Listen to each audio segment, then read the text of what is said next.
नमस्कार, मैं हर्षित तिवारी। अभय न्यूज के 12 फरवरी शुक्रवार दोपहर के बुलेटिन में आप सभी का स्वागत है। शनिवार 13 फरवरी को माघ माह के शुक्ल पक्ष की द्वितीया तिथि रहेगी। 12 फरवरी 1975 को भारत ने खुद को चेचक मुक्त राष्ट्र घोषित किया था। आइए अब चलते हैं उज्जैन जिले की खास खबरों की ओर। उज्जैन शहर में धीरे धीरे राजनीतिक गतिविधियां बढ़ती जा रही हैं। भोपाल, इंदौर के बाद उज्जैन शहर राजनीति का प्रमुख केंद्र बनता जा रहा है, जिसके चलते शनिवार और रविवार को शहर में भाजपा का 2 दिवसीय प्रशिक्षण शिविर आयोजित किया जा रहा है, जिसमें सीएम शिवराज सिंह चौहान, गृह मंत्री नरोत्तम मिश्रा, राज्यसभा सदस्य ज्योतिरादित्य सिंधिया सहित भाजपा के 200 से अधिक विधायक और मंत्री शामिल हुए, जिन्हें 2 दिन के भीतर 10 सत्रों में प्रशिक्षण दिया जाएगा। शुक्रवार सुबह करीब 12 बजे मुख्यमंत्री शिवराज सिंह चौहान इंदौर रोड स्थित कार्यक्रम स्थल मित्तल एवेन्यू पहुंचे, जहां पहुंचकर उनका भाजपा पदाधिकारियों ने तिलक लगाकर स्वागत किया। कार्यक्रम स्थल पर सभी पदाधिकारियों का महिला कार्यकर्ताओं द्वारा तिलक लगाकर स्वागत किया जा रहा है, जिससे भाजपा की रीति नीति को आमजन तक पहुँचाने का प्रयास किया जा रहा है। कार्यक्रम स्थल पर पहुंचकर मुख्यमंत्री ने कहा कि वे लालटेन के कांच के समान है, जो दिए को ज्वलंत रखने के लिए लगाया जाता है। जब कांच धुंधला पड़ जाता है तो उसे साफ कर लेना चाहिए। इसी प्रकार प्रशिक्षण शिविर में भाजपा कार्यकर्ताओं की मानसिक तौर पर सफाई की जाएगी, जो पूरे देश में विकास और जन कल्याण का प्रकाश फैला रही है। और हमारे जैसे कार्यकर्ता हैं लालटेन के कांच, दीपक जलता रहे इसलिए कार्यकर्ता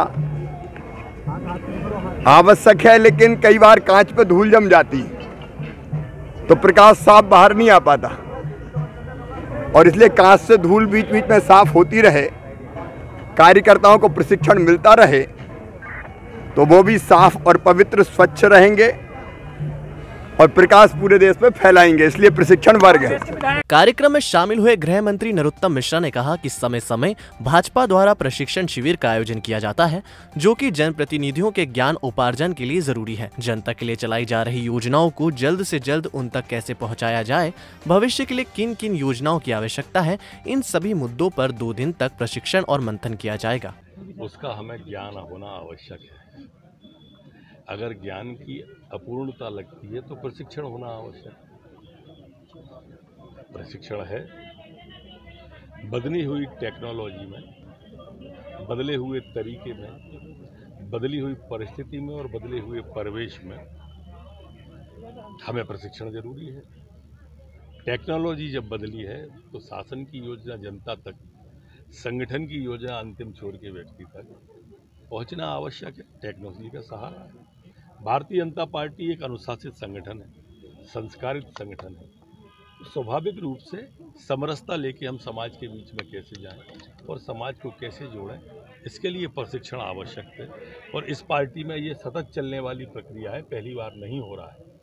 नगरीय निकाय चुनाव को लेकर यहाँ पर वो तो भारतीय जनता पार्टी जीतने वाली है, जनता लड़ती है हमारा चुनाव। इंदौर में ऐसे ही कांग्रेस से भाजपा में शामिल हुए राज्यसभा सदस्य ज्योतिरादित्य सिंधिया भी प्रशिक्षण शिविर में शामिल हो रहे हैं। शुक्रवार सुबह वे समर्थकों के साथ महाकाल मंदिर पहुंचे। यहां पहुंचकर सिंधिया ने बाबा महाकाल के दर्शन किए। इसके साथ ही महाकाल मंदिर में हो रहे विकास कार्यों में प्राचीनता लाने एवं प्राचीन धरोहर के साथ खिलवाड़ नहीं करने की बात कही। सिंधिया ने महाकाल मंदिर के गर्भगृह में फैली गंदगी को लेकर भी नाराजगी जताई।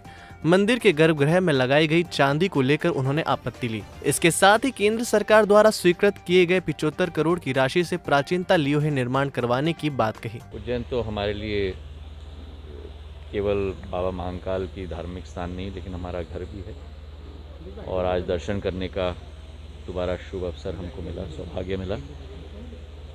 इस मंदिर के साथ सिंधिया परिवार की पुश्तैनी एक भावना जुड़ी हुई है, और इस मंदिर को हम एक भव्य रूप धारण करवाना भी चाहते हैं। और इसी के तहत 15वें वित्त आयोग को मैंने निवेदन किया था कि भगवान महाकाल की पुरानी जो निखार है उसे वापस लाने के लिए हमें कोशिश करनी चाहिए। और 75 करोड़ रुपए की मैंने मांग की थी, जो उन्होंने स्वीकार करके वित्त मंत्रालय को भेजा, और फिर वित्त मंत्रालय ने भी स्वीकार्यता दी। मैं धन्यवाद अर्पित करना चाहता हूं प्रधानमंत्री नरेंद्र मोदी जी को, वित्त मंत्री निर्मला सीतारमण जी को, और 15वें वित्त आयोग के पूर्व अध्यक्ष श्री NK सिंह जी को, कि तीनों ने इसे स्वीकृति प्रदान की है जो मैंने निवेदन उनको किया था, और इससे एक भव्य रूप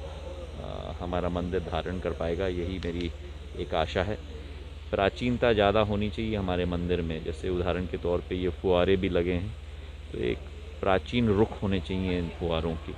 अंदर मैं देख रहा था गर्भगृह में भी सफाई की सख्त ज़रूरत है, जो वहाँ चांदी लगी है मेरे पूर्वजों के द्वारा, उसकी सफाई की भी बहुत ज़रूरत है। तो इन सब चीज़ों को, जो पुराना हमारा ये काला पत्थर है, इसका पॉलिश का निखार निकलना चाहिए।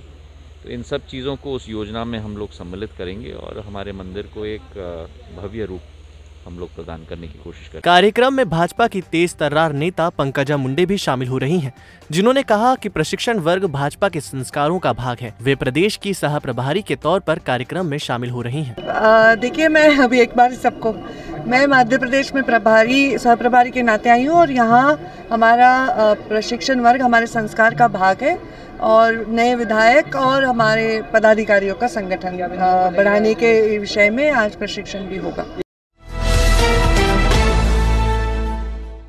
उज्जैन सेंट्रल जेल में बंद एक महिला बंदी इलाज के दौरान जिला अस्पताल से चकमा देकर फरार हो गई। जेल प्रशासन ने लापरवाही बरतने वाले एक महिला व एक पुरुष प्रहरी को तत्काल प्रभाव से सस्पेंड कर दिया है। बंदी की तलाश में पुलिस की टीम ने उसके घर पर छापा मारा, लेकिन घर वाले कुछ बता नहीं पाए। देवास रोड स्थित नागजरी निवासी सुनीता सोलंकी पिछले साल सितंबर महीने से धोखाधड़ी के एक मामले में जेल में बंद थी। गुरुवार की रात करीब 10 बजे उसने सीने में दर्द की शिकायत की। जेल अस्पताल में डॉक्टर ने चेकअप किया तो ब्लड प्रेशर नॉर्मल नहीं था, लिहाजा उसे रात में ही महिला प्रहरी प्रेमलता कटारा और पुरुष प्रहरी विष्णुलाल के साथ जिला अस्पताल भेज दिया गया। जिला अस्पताल में इलाज के दौरान सुनीता 4 से 5 बार टॉयलेट गई। बाद में उसे रात भर ऑब्जर्वेशन के लिए महिला वार्ड में शिफ्ट कर दिया गया। वार्ड में भी वह कई बार टॉयलेट गई। इसी बीच मौका पाकर वह टॉयलेट की खिड़की में लगी जाली को उखाड़कर फरार हो गई। जब काफी देर तक सुनीता नहीं लौटी तो महिला प्रहरी प्रेमलता ने उसे टॉयलेट के बाहर से आवाज दी। जब अंदर से कोई जवाब नहीं आया तो दरवाजा खोलकर वह अंदर गई, लेकिन सुनीता वहां नहीं थी। खिड़की की जाली टूटी थी। प्रेमलता ने फौरन इसकी जानकारी साथ गए प्रहरी विष्णुलाल को दी। बंदी के फरार होते ही दोनों के हाथ पांव फूल गए। दोनों ने करीब 15 मिनट तक अस्पताल में सुनीता को तलाशा, लेकिन जब उसका पता नहीं चला तो इसकी खबर जेल अधीक्षक को दी। अंडर ट्रायल महिला प्रहरी जो है, महिला बंदी सुनीता उर्फ सोनाली, जो कि देवास रोड नागझीरी की थी, 420 में जेल में सितंबर माह से हमारे जेल में परिरुद्ध थी। आज उसको जो है 4 बजे के लगभग सीवियर चेस्ट पेन और उसका बीपी बहुत ज़्यादा बढ़ा हुआ था, तो उसको डॉक्टर ने एडवाइस किया कि इसको अस्पताल भेज करके चेकअप करा लिया जाए। और वो अस्पताल गई तो वहाँ उसकी ECG में थोड़ा गड़बड़ था, तो डॉक्टर्स ने उसको रात भर जो है ऑब्जर्वेशन में रखने के लिए वहाँ रखा हुआ था, जिसके लिए 2 प्रहरी लगे हुए थे, एक पुरुष और एक महिला। और लगभग 10 बजे की गार्ड ने हमें अवगत कराया कि वो महिला वहाँ पे नहीं है, वहाँ से जा चुकी है। वार्ड के पास में जो बाथरूम बना हुआ है, बाथरूम की खिड़की की जो जाली है वो उसका फोटो हम लोगों ने देखा और हमारे अधिकारी वहाँ गए थे, उन्होंने देखा तो जाली वहाँ पे टूटी हुई है और संभवतः वो उसी जाली से गई होगी।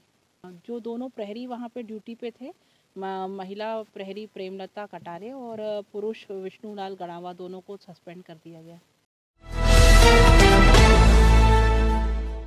शहर में सूदखोरों की गुंडागर्दी के हर रोज मामले सामने आ रहे हैं। ताजा मामला शासकीय इंजीनियरिंग कॉलेज कर्मचारी से जुड़ा है, जहां के कर्मचारी 54 वर्षीय भैरूलाल मालवी से सूदखोरों ने 20,000 रुपए के एवज में 13 महीने के भीतर 97,500 रुपए वसूल किए। इसके बाद भी रुपए को लेकर दबाव बना रहा था, जिसकी शिकायत नानाखेड़ा थाने में की गई है। पुलिस ने मामले में प्रकरण दर्ज कर लिया है। इंजीनियरिंग कॉलेज कैंपस निवासी भैरूलाल मालवी ने दमदमा निवासी सोनू उर्फ सुनील गुजराती से 13 महीने पूर्व 20,000 रुपए उधार लिए थे। इसके बदले में ब्लैंक चेक व आधार कार्ड गुजराती ने लिया था। यह भी तय हुआ था कि ब्याज के रूप में हर महीने 7500 रुपए देना होंगे। नानाखेड़ा थाने के मनोहरलाल विश्वकर्मा ने जाँच के बाद मध्य प्रदेश ऋणियों का संरक्षण अधिनियम के तहत केस दर्ज कर सूदखोरी के मामले में गुजराती को गिरफ्तार किया। उसके पास से कर्मचारी का आधार कार्ड व कोरा चेक भी जब्त किया गया है। देवास के कांटाफोड़ थाना पुलिस ने बिजवाड़ा रोड पर हनुमान मंदिर धन तालाब घाट के पास गांजा लेकर खड़े एक व्यक्ति को पकड़ा है। आरोपी के खिलाफ NDPS एक्ट के तहत प्रकरण दर्ज कर पूछताछ की जा रही है। कांटाफोड़ थाना पुलिस को मुखबिर से सूचना मिली कि एक व्यक्ति बड़ी मात्रा में गांजा लेकर बिजवाड़ा रोड पर हनुमान मंदिर धन तालाब घाट के पास खड़ा है। सूचना पर पुलिस मौके पर पहुंची और मेहताब पिता सीताराम निवासी बुड़गांव तहसील डही जिला धार के पास मिले झूले की तलाशी ली तो उसमें 15 किलो 400 ग्राम गांजा रखा हुआ था, जिसकी कीमत 1,54,000 रुपए बताई जा रही है। पुलिस ने आरोपी को गिरफ्तार कर NDPS एक्ट की धारा में प्रकरण दर्ज किया। पुलिस आरोपी से पूछताछ कर रही है। देवास रेलवे स्टेशन के प्लेटफॉर्म नंबर 1 के पास एक युवक ट्रेन की चपेट में आ गया। दुर्घटना में उसका पैर कटकर अलग हो गया। सूचना मिलने पर 108 एम्बुलेंस मौके पर पहुंची। घायल को उपचार के लिए जिला चिकित्सालय में भर्ती किया, जहां प्राथमिक उपचार के बाद उसे इंदौर MY अस्पताल रेफर कर दिया गया है। रेलवे स्टेशन के प्लेटफॉर्म नंबर 1 से 100 मीटर दूर जितेंद्र पिता हरिलाल माली 22 वर्ष निवासी महाकाल मार्ग हाट पिपलिया अचानक ट्रेन की चपेट में आ गया, जिससे उसका एक पैर कटकर अलग हो गया। सूचना मिलने पर 108 एम्बुलेंस की EMT राहुल परमार और पायलट रविंद्र पवार मौके पर पहुंचे। घायल जितेंद्र माली को प्राथमिक उपचार देते हुए जिला चिकित्सालय में भर्ती किया, जहां डॉक्टर ने गंभीर हालत के चलते उसे इंदौर MY अस्पताल रेफर कर दिया। माफियाओं के खिलाफ जिले में कार्रवाई जारी है। इसी कड़ी में अवैध खनन परिवहन से जुड़े 12 मामलों में 4 JCB, 4 डंपर और 60 ट्रैक्टर ट्रॉली राजसात किए गए हैं। इन वाहनों की कीमत करीब 2 करोड़ रुपए है। इन मामलों में 3 करोड़ 8 लाख रुपए का जुर्माना भी लगाया गया है।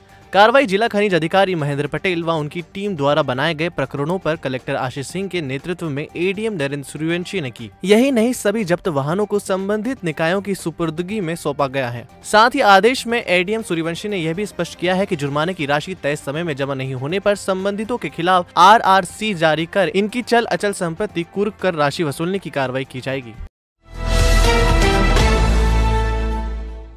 केंद्र की मोदी सरकार द्वारा वर्ष 2021-22 के लिए बजट पेश किया, जो देश में पहली बार पेपरलेस बजट है।